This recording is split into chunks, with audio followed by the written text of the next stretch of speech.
Olá você que nos acompanha pelo portal FanF1, pelo nosso canal no YouTube. A gente tem uma convidada especial hoje para um bate-papo sobre um assunto muito importante, o autismo.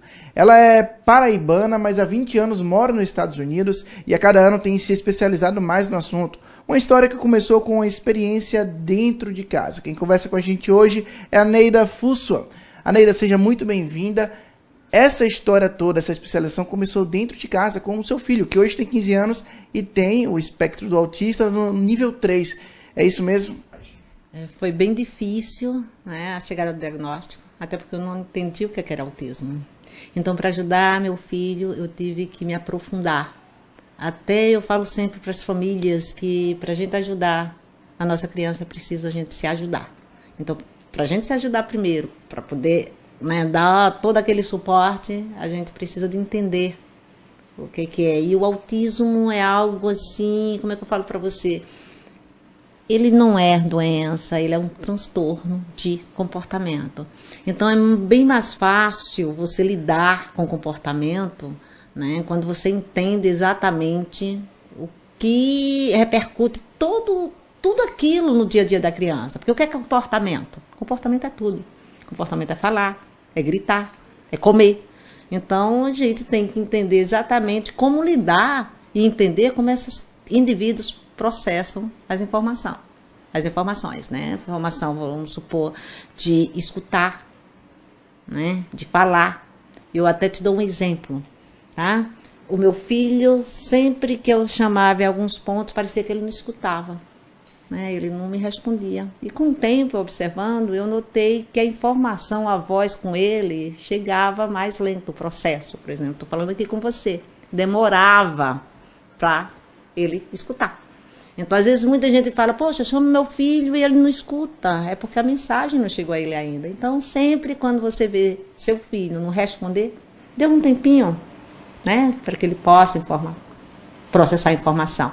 Então, toda essa minha vontade de aprender, o que eu aprendi com o Ainer, porque eu falo para todo mundo, ele é meu mentor, porque eu estou observando ele diariamente e eu estou entendendo exatamente o que acarreta todos aqueles comportamentos que a gente chama inapropriados.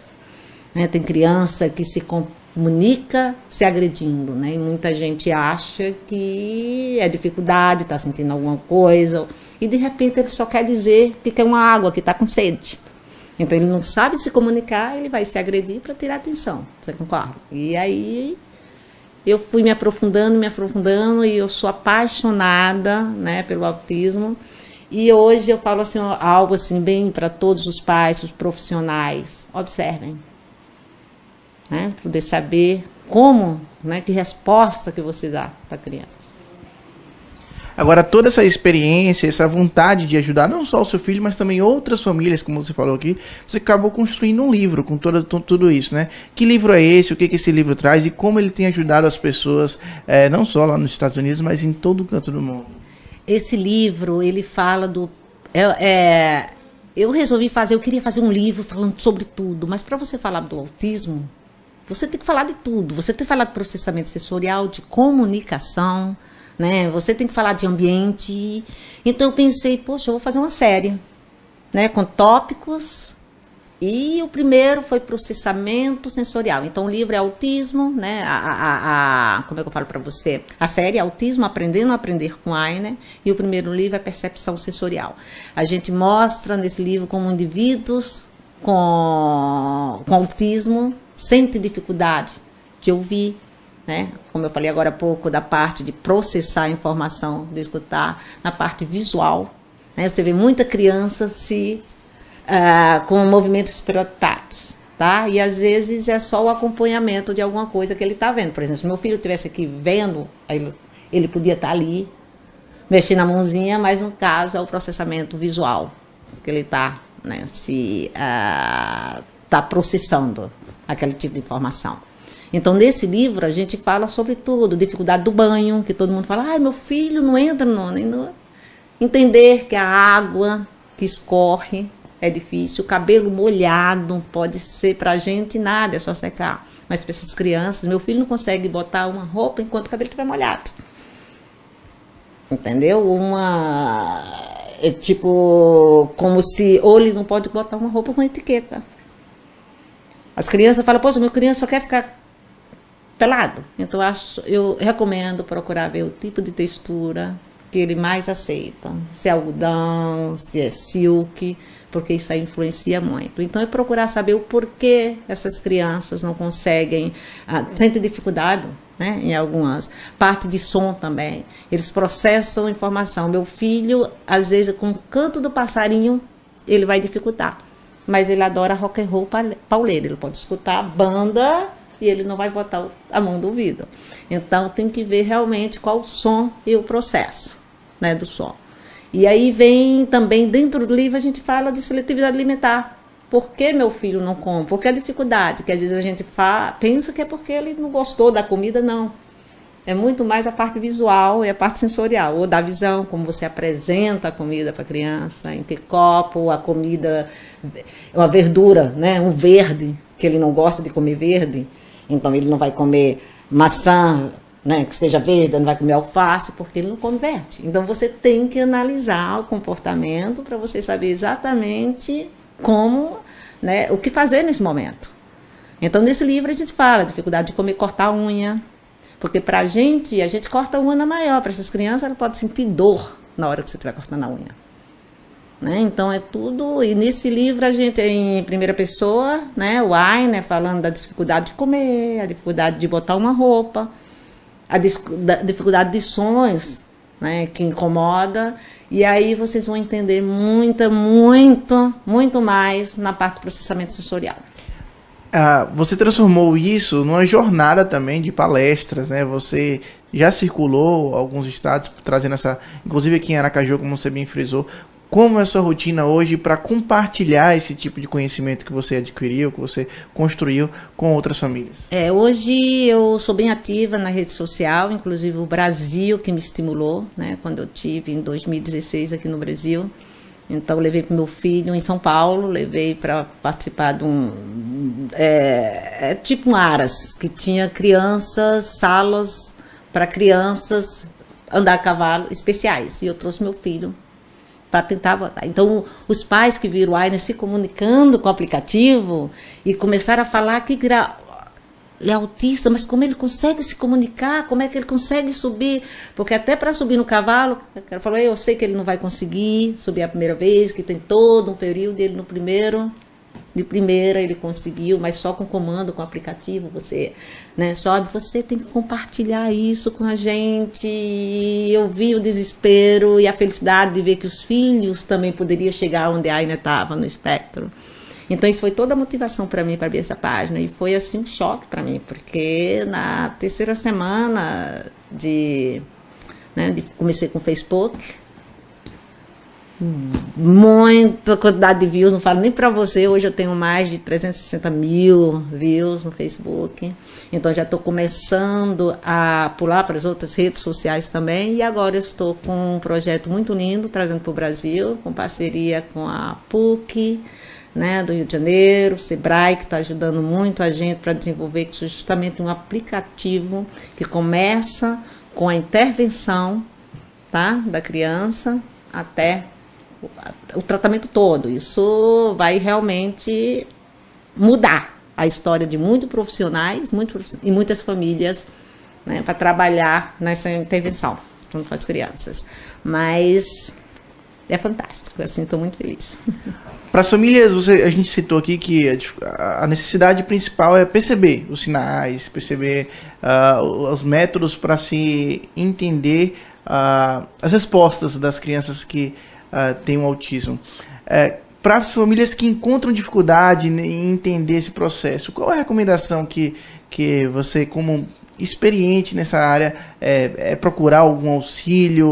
Como é que funciona para essas famílias que têm maior dificuldade de entender o transtorno do autismo? Eu acho a primeira coisa que tem que fazer é observar a sua criança, né? Na análise do comportamento, a gente fala de uma contingência tríplice, que é o antecedente, o comportamento e a consequência. Então, o resultado disso é a consequência que você dá para aquele comportamento, né? Se você até não precisa nem ser autista, se você leva seu filho para o mercado e ele quer uma bala, aí você fala, não dou, e ele vai gritar, porque ele quer a bala, e você dá porque ele gritou, ele vai gritar toda vez porque ele acha que é gritando que ele vai receber a bala. Né? Então, a consequência, a resposta que você dá para aquele comportamento é a resposta que você dá. E você ensina essa criança. Então, a gente trabalha muito com observação da criança. Né? Sempre tem, atrás de um comportamento, tem um antecedente. Né? Por exemplo, a criança bota a mão no ouvido, o comportamento de botar a mão no ouvido é porque ele escutou algum som que está incomodando. Então, se você entender qual o som que você... Se você pegar uma notazinha, tudo eu anoto. Tá? Coleta de dados é muito importante, porque depois a gente esquece. Tá? Se você está com sua criança que tem dificuldade sensorial auditiva, por exemplo, e toda vez que ela botar a mão no ouvido, você... Ó, foi o liquidificador que eu liguei, foi a televisão. Então, você vai saber quais são, né, o que acarreta botar a mão no ouvido. Então, aí o que eu faria? Não existe cirurgia, não existe nada, porque até tem crianças que estão sendo operadas... Que não existe isso, que pelo amor de Deus, gente, sensorial, ninguém consegue, o tratamento é você driblar essa sensação. Então, orienta até um abafador, porque na hora que ele sente, então você já sabe, olha, por exemplo, meu filho tem, eu moro na praia, meu filho tem, o barulho das ondas incomoda, mas ele adora a praia. Então, o que é que eu vou deixar? Eu vou deixar de ir para a praia porque ele sofre com isso? Não, eu vou ensinar ele a tolerar essa informação. Então, hoje eu já vejo que ele entra, vai pra praia, ele vai andando na areia, ele bota a mão no ouvido, mas o som vai vindo e ele vai acostumando daqui a pouco. Né? Outra coisa também, você nunca deixar de fazer nada porque seu filho tem dificuldade. Você tem que enfrentar a dificuldade e ensinar a ele que ele pode, entendeu? Ele pode, eles conseguem, agora eles precisam de uma direção, ele precisa de ensinamento. Neida, então, já direcionando para o fim, a gente agradece a participação, e aí eu deixo o questionamento. Ainda há muitos tabus para serem quebrados quando se fala do autismo aqui no Brasil, principalmente? Tem. E o primeiro é a inclusão, gente. O Brasil tem que mudar a forma, né? Muita gente fala, a inclusão é botar uma criança com autismo dentro de uma sala de aula, com outras crianças, né? Eu sempre falo, não existe, sua criança é normal? Todo mundo é normal, não existe. Existem as crianças típicas, os indivíduos típicos, né? E os indivíduos que não são típicos. Então, o autismo é um jeito diferente de ser. Ele não é doença, ele processa informações, né, de uma forma diferente. Então, o que eu falo, assim... Eu esqueci o que você perguntou, você vai cortar depois, né? Eu perguntei se há muitos tabus a serem quebrados quando se fala do autismo, principalmente aqui no Brasil hoje. Existe muito tabus. Em primeiro lugar, começa na família. Porque a aceitação tem que começar para os pais. Né? Tem muitos pais que não querem escutar essa palavra de autismo, esconde para a sociedade que sua criança tem autismo. Gente, não existe isso. O autismo, né, é um jeito diferente de ser, e esse tabu tem que ser cortado na sala de aula, dentro de casa, mas tudo tem que começar na família. Quando se fala de inclusão, tem que começar na família. Não adianta você dizer, minha criança tem que estar nessa sala de aula e alguém, enquanto você não inclui. Né? Você tem uma família e tem 3 crianças como eu. Né? E pra você ter uma ideia, o Ai, né, ele com 2, 3 anos, ele começou a fugir para a praia. E meu esposo falou, a gente vai ter que mudar daqui, porque senão uma hora, meu filho, né, a gente vai perder. Eu falei, você acha que é certo? O meu mais velho surfa, o meu mais novo adora praia, e eu vou fazer com que eles deixem, porque o irmão, não, a gente vai ensinar a Aina a noção do perigo, ensinar ele a nadar. E foi isso que fizemos, estamos na praia até hoje. Então, acho que a melhor forma é você procurar ensinar. A gente gosta, minhas crianças gostam de sushi, gostam de ir para restaurante. Eu não vou levar para o Aina porque o restaurante, os estímulos sensoriais dificultam meu filho. Eu vou arrumar uma forma, né, de driblar isso. Ok, dentro do restaurante, vamos procurar um restaurante que tem mesas do lado de fora, que não tem tantos estímulos. Vamos adaptar, gente, acomodações para essas crianças. É isso que eu recomendo, sala de aula, recomendar e procurar acomodar. Procure ver a melhor forma, né, mas sempre deixar, né. O meu filho viaja de avião, né, coisa que você não vê. Um autista de severidade 3 viajar de avião, porque o avião fica fechado, né? A gente faz voos internacionais. Então, as primeiras viagens do Aina foi com 2, 3 anos de idade, que eu pensava que eu nunca ia chegar, ou nunca chegar, porque ele não conseguia sentar, eles não conseguem ficar muito tempo parado. E eu ensinei para ele. E fiz disso uma rotina. A gente começou a viajar mais, hoje ele viaja. Da última vez que eu estive no Brasil, eu trouxe ele comigo.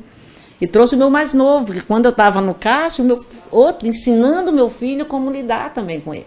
Então, meu filho hoje faz tudo que os irmãos fazem, do jeitinho dele, e está incluído em tudo, e eu amo ele, eu quero que todo... Aneida, a gente agradece demais esse bate-papo, esse esclarecimento, e a gente deixa aberto aqui o espaço agora para que as pessoas que queiram conhecer um pouquinho mais desse debate, do autismo em si, possam conhecer. Tem oficina, tem rede social, onde você continua esse debate?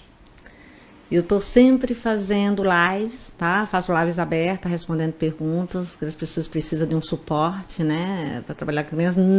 No Facebook, na página Ainer, EJNR, número 4, autismo, em inglês, finalizado com M. A gente tem também o YouTube, que a gente está sempre passando informação, o Instagram, também sempre como Ainer, autismo, tá? E também tem nossas oficinas. Nossas oficinas são únicas, a gente trabalha com famílias e profissionais bem limitadas e mostrando, né, como realmente se lida com as crianças e como elaborar um plano individualizado e trabalhar, né, com uma forma assim, mais de conhecimento, né, e observações e também palestra. Tá? Eu faço muitas palestras, tanto online como presencial, agora a gente... Então, para entrar em contato comigo, procure minha rede social, com certeza a gente, né, retorna para vocês. Tá?